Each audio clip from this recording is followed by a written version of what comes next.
Hello and welcome to Norwich Focus. I'm Charlotte Gullick and I'll be bringing you all the latest from the Norfolk City of Norwich.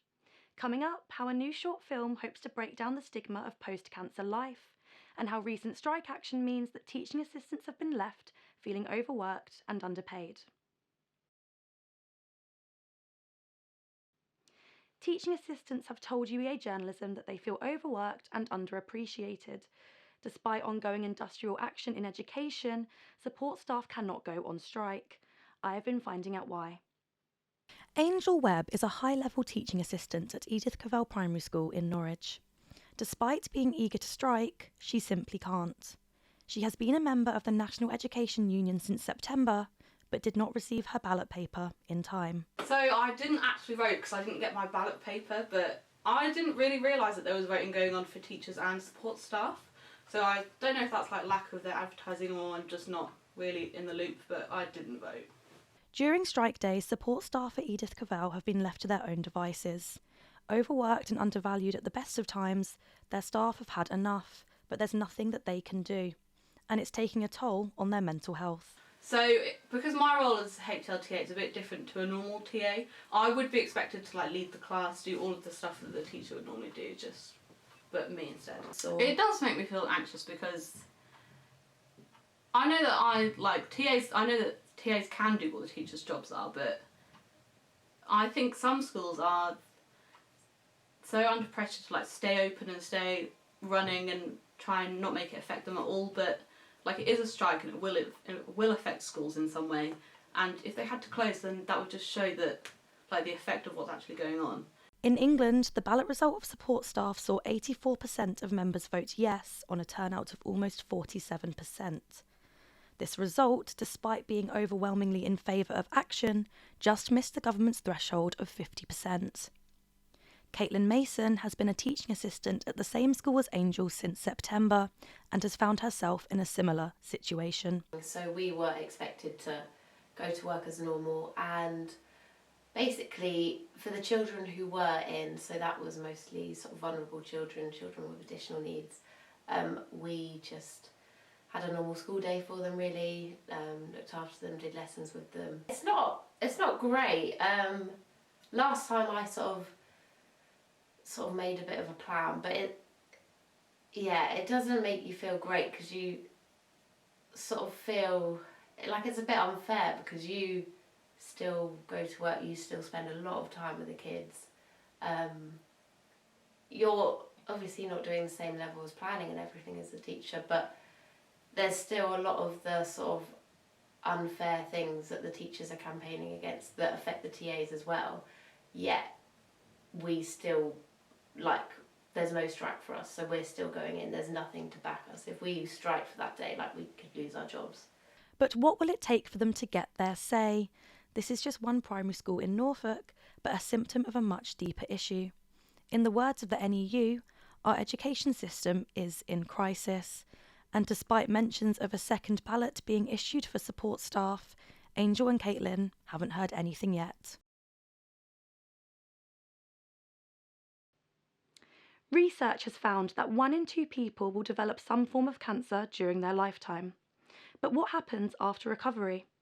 One study by Life After Cancer has concluded that the majority of survivors found life after the disease to be harder than treatment.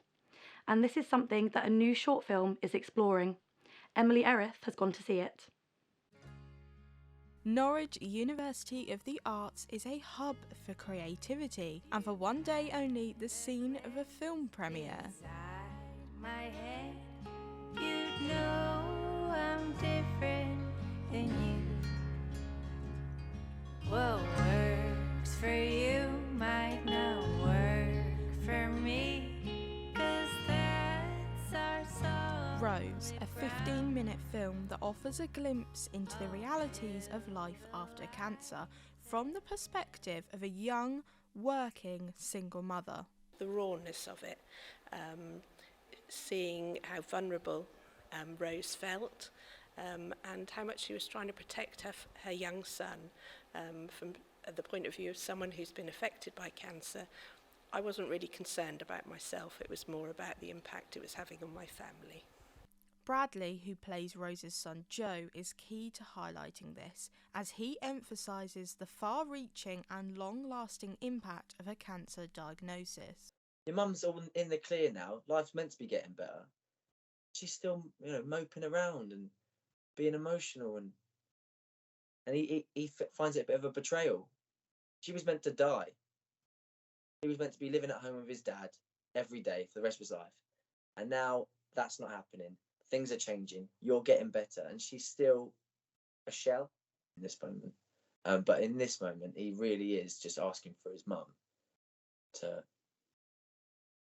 sort of come back in a way. Produced in collaboration with the Big C, the largest East Anglian-based cancer charity, the film aims to encourage those affected by cancer to reach out. It's okay to ask for help. Everything's confidential, and I think there's a few poignant moments within the film where I think one of his, no one wants a sick person working for them, and things like that, which I think people do feel. And it's for us to be able to support people through that and to say it's okay. So what is the future of the film? Hopefully we can, screen it in other areas, spread the message, and we'll see from there. It's just it's one of those things you don't know how it's going to be received, but hopefully people at least get something positive from it. The preview of Rose is over and it's received a really great reception from everyone here. Charlotte, the director, wants to make sure the message of the film carries on. So how does this happen in normal life? Well, I've been speaking to Laura from the Big C, who's used her cancer survival to help others with the difficult transition from having cancer to surviving cancer. Life is different. It's never the same, because you feel like you're never the same person afterwards, because even though the cancer's gone, or say it still lives here, because it's sometimes you get a little niggle or a pain or something, and you're just like, oh my god, has it come back, or what's going on?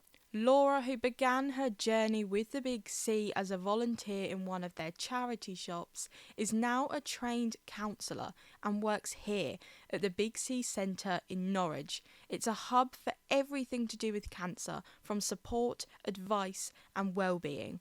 They recognise that the process of recovering from cancer is completely unique, and recovering mentally is not always linear. And there may be a trigger, something might happen, someone else they know might get cancer, or other things might happen, and sometimes it just brings those emotions to the forefront, and then it's difficult because sometimes it's not easy to process it on your own or understand it or even know how you feel, or it could be expectations of, I was expected to go off and just be me and get back to normal, and people try and they can't. So it's then like, actually, I need support, and that can be a number of years. Rose is now expected to be screened across the country for more and more audiences. The reality of life after cancer will be made brutally clear to the public. However, there is still hope even after a devastating diagnosis. And I never had that drive to go back to uni or think, what should I do with my life? And then sort of after cancer, you're like, I've got a second shot, what should I do? And just, enjoying life more and doing what you want to do, really.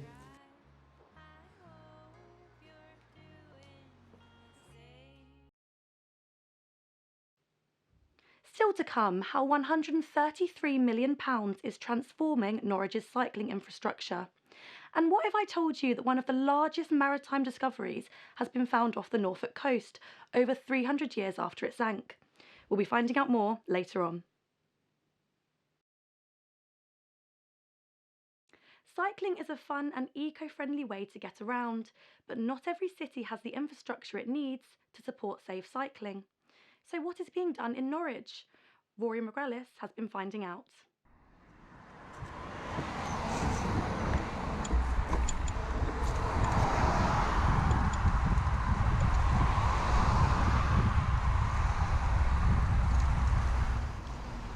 I'm cycling down Newmarket Road, one of the most dangerous places in the city for cycling.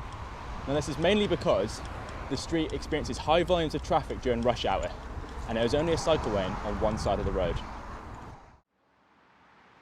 Sources like CrashMap show that in 2021 there were almost 90 cycle-related accidents in the Norwich area, with 9 occurring along Newmarket Road. Two of these incidents occurred at this junction here, where Christchurch Road and Lime Tree Road meet, and this is one of the areas Norfolk County Council are planning on improving in their latest proposal. It was back in November when the public were consulted about changes to be made to cycle infrastructure, but it wasn't until January that the official proposal was discussed by the council. Following the meeting, however, it seems that alterations to the plan are already being made.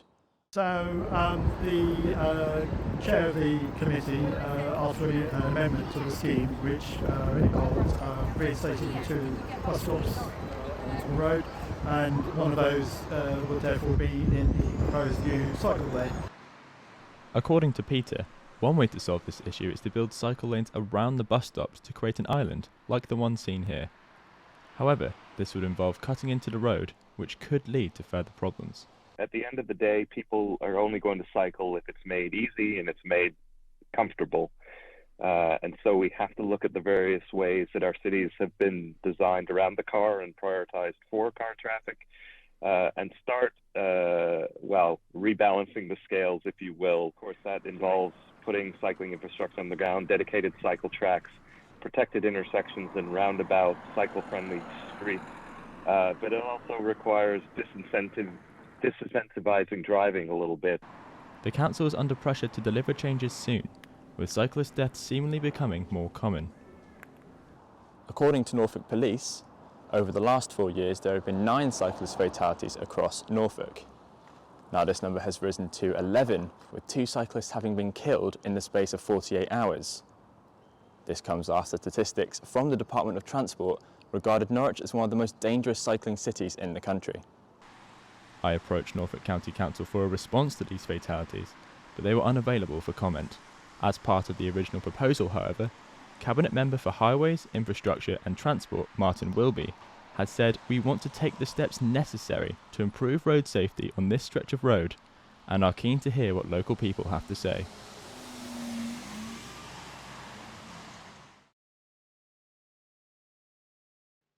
Next tonight, how artefacts from a royal shipwreck have found themselves on display at Norwich Castle. The new immersive experience features the discovery of the Gloucester, a 17th century ship that carried the King of England, James Stuart, on what turned out to be its last voyage. Since its opening, the exhibition has become a buzzing tourist attraction. Eliana Ma has gone to see what all the excitement's about. Hi, I'm currently at the Norwich Castle Museum and Art Gallery. On 25th of February, it just opened the first exhibition, Last Voyage of the Gloucester, Norfolk's Royal Shipwreck, 1682. Known to be as one of the historical and maritime heritage, the Gloucester ship itself has been captivating a buzz of excitement among local community. It's been said that the number of people visiting the museum these 3 days have far exceeded the previous time. Now, I'm also very curious of what is so attractive in there, so stay tuned as we'll bring you in a preview tour with exclusive interview with curators and visitors.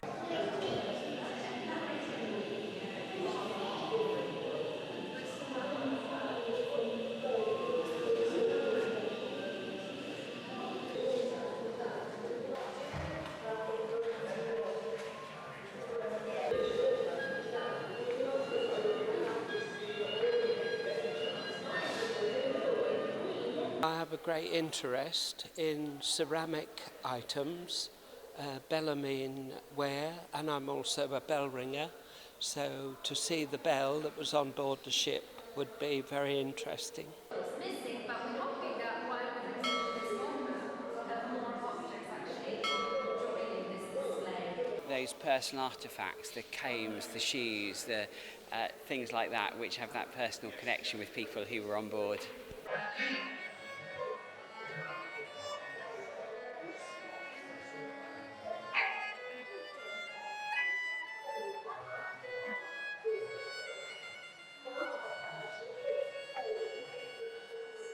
James, the Duke of York, who was the heir to the English throne, he was on board, and luckily he was rescued, but if he'd drowned it would have changed the course of history. This is the first time the public will have had the chance to see these artefacts that have come up from the seabed.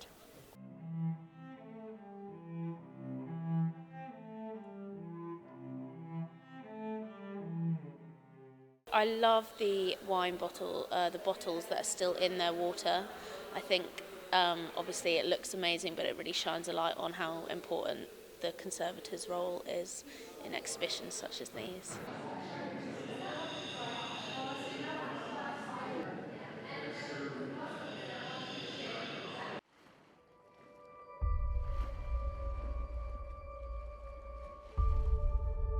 Julian and Lincoln have touched history that could have changed the course of this nation. But 4 years of searching, we found lots of 1870 shipwrecks. We rescued the bell, recovered it, got it in our conservation facility, and there was no name on it. We're like, what? That's unusual. Bad news, bad news. But then we kept chipping off the concretion, and there it was, the date, 1681. She sank in 1682, so that eliminated another ship in the area, which could have been the Kent. That was 1672. That's right, yep. She sank, so 2012 we identified the Gloucester.